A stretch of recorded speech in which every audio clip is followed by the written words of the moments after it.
Welcome to the Goalbusters Expert Peak Productivity Tips podcast, where top business experts get just 7 minutes to answer 5 rapid-fire questions about what they do and how they stay productive. Each episode is packed with actionable insights to help boost your efficiency and achieve your goals. Let's dive in and unlock the secrets to peak performance. Well, hello everyone. My name is Robin J. Emden, and I am the creator and author of the Get Resultsology system and a dedicated accountability coach. My mission is to empower solopreneurs to unlock their true potential, boost their income, and achieve extraordinary success by maximizing productivity, streamlining their businesses, and aligning their goals with their authentic vision and purpose. If you're ready to turn ambition into action and transform your goals into reality, you're in exactly the right place. My guest expert today, I'm delighted to say, is Shulamit Ber Levtov. Shulamit is a culture change catalyst speaking and educating at the intersection of mental health and entrepreneurship. She's the entrepreneur's therapist, working with women business owners to preserve their peace of mind as they ride the emotional roller coaster of running a business. Shula has been an entrepreneur for over 30 years and has more than 24 years of professional experience applying therapeutic coaching and somatic tools to women's mental health and personal growth. She speaks and teaches about the intersection of mental health, trauma, financial psychology, and entrepreneurship locally, nationally, and internationally. As an award-winning entrepreneur, master's level, licensed trauma therapist and trauma survivor with certifications in the trauma of money, financial social work, non-violent communication and yoga, Shula brings a unique perspective and approach to supporting women in business. Shula, welcome to Goalbusters. Hey, Robin. Hey, it's great to see you. Whereabouts are you in the world? I'm near Canada's capital city, Ottawa. Oh, I live about an hour and a half outside of the city. I live on 13 acres of land with a Belgian mare, a donkey, a border collie, a bunch of cats. Oh, wow. 13 acres of land. That's about the size of an English city. That is. That's wonderful. Oh, thank you. That sounds really idyllic. And I'm very, very pleased to meet you, Shula. Thank you so much for coming on today. Shall we do the questions? Shall we crack on? Sure. All right. So I'll get the clock going. And there it goes. Shula, let's talk about what you do. Who is your ideal client, please? I teach to any entrepreneurs who want to learn about mental health and entrepreneurship and how to mitigate the impact of entrepreneurship on your mental and emotional well-being.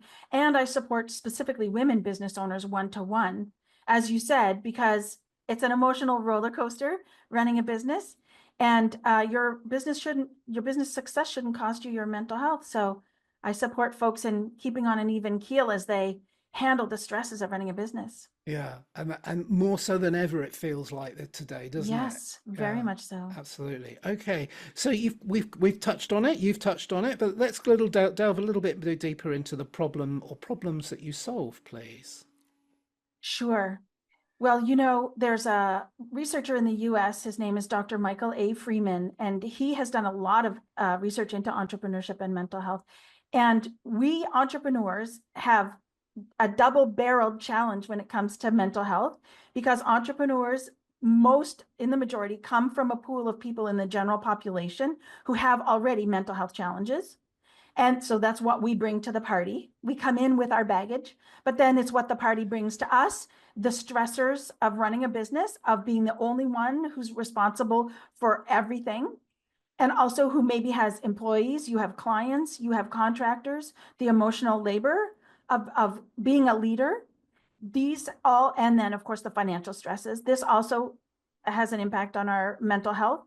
And in order to have a successful business, we have to be able to navigate this successfully. When we are well, our businesses are well. Absolutely. I while you're talking there, I was reminded it often feels like you're just on a roller coaster every single day. And not everybody likes being on a roller coaster. Some Yeah, people but do. except the whiplash is a little painful. Oh, yeah, exactly. Okay, so Yeah, moving on, and because that was excellent, thank you so much. What is one valuable free action that our audience could implement that will help them to solve these kinds of problems? sure. So the main thing that I want folks to know and to take away is that there's nothing wrong with you for having a hard time, for being distressed, for quote unquote breaking down. Mental health challenges are inherent in entrepreneurship. It's the nature of the work we do, high demand, high stress leadership roles. So if you're having a hard time, it's not your fault. It's the nature of the work. And so the simple tool would be, if it feels right, to place a gentle hand somewhere on yourself. You can place it, I like the heart space, and to say to yourself when you're in distress, of course, I'm having a hard time. I'm doing hard work. There's nothing wrong with me for having a hard time.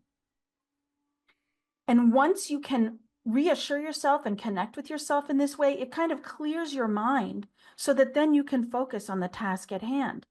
You can access your creative problem solving, your decision-making capacity, your creativity, your brilliance, right? When you're emotionally disturbed, you can't, like when your emotions are high, it's really hard to access that. But when you can say, right, of course, there's nothing wrong with me, then you can regain your capacity. So that's the tool. There's nothing wrong with you. Yeah, and that is incredibly powerful. Thank you so much for that. I talk about it in my book about the difference between your two brain sets, your reward Yes. modality and your threat modality, and that's the limbic system. And getting the limbic system to calm down is what I believe you're talking about That's there. 100% it. Yeah. And it's really tricky. It's very easy to trigger it, a bill in the post and you're there. Yeah. You then try working through, oh my God, how am I going to pay this? Oh my God, oh my God, oh my God, Yeah.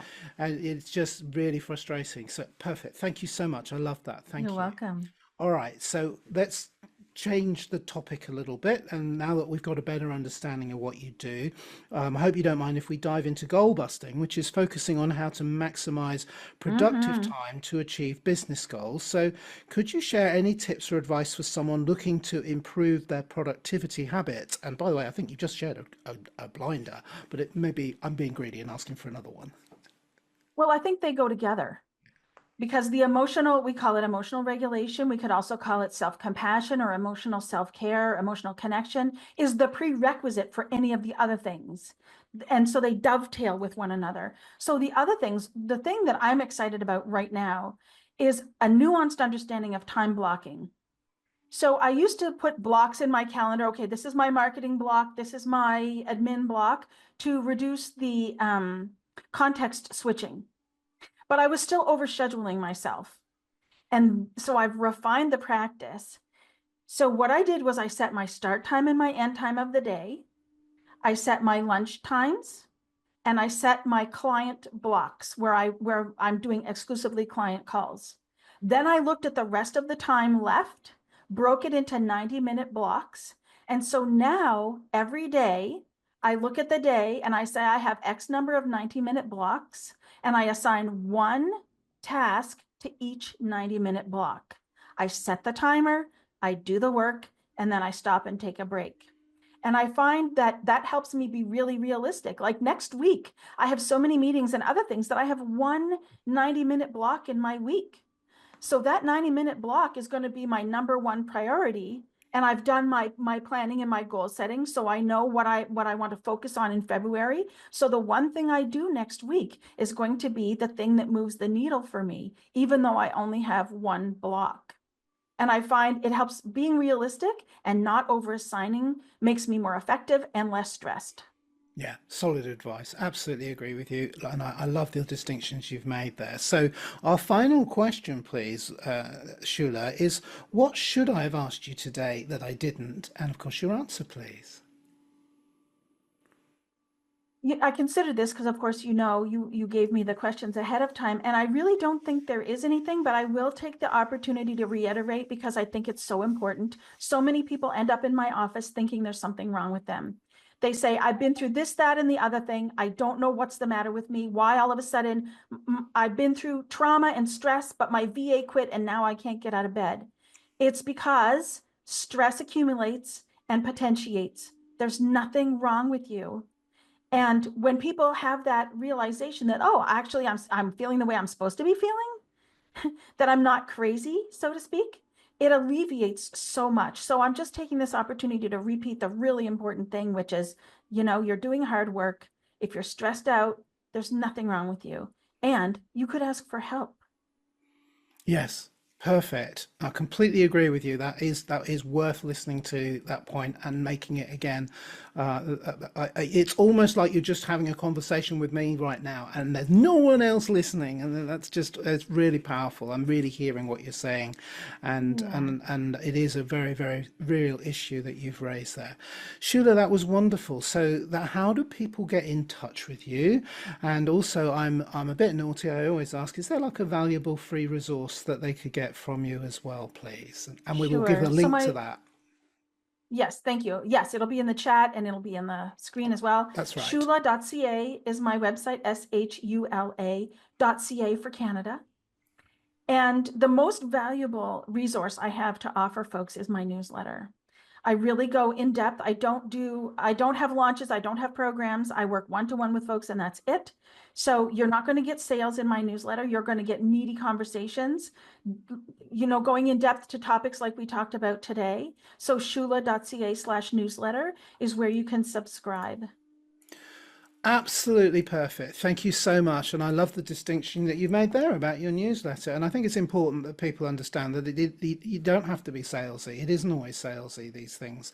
It's about delivering value and meaning. And then if they want something from you, they'll find out in their own way, whether they do or they don't. But in the meantime, you're offering great value. So I love that. Thank you so much. Thank you. Shula, thank you. I think I could have sat and talked to you for an hour and a half quite happily. In fact, I think it feels like I did. And it's only been 10 minutes, so 7 minutes of questions. So thank you so much, Shula. It's been an absolute pleasure. Thank you for the invitation, Robin. I really appreciate it. Yeah, you're very, very welcome. Thank you, and bye-bye. Bye. Thanks for tuning in to Goalbusters. If you're enjoying it, please subscribe, rate and review it on your favourite podcast platform.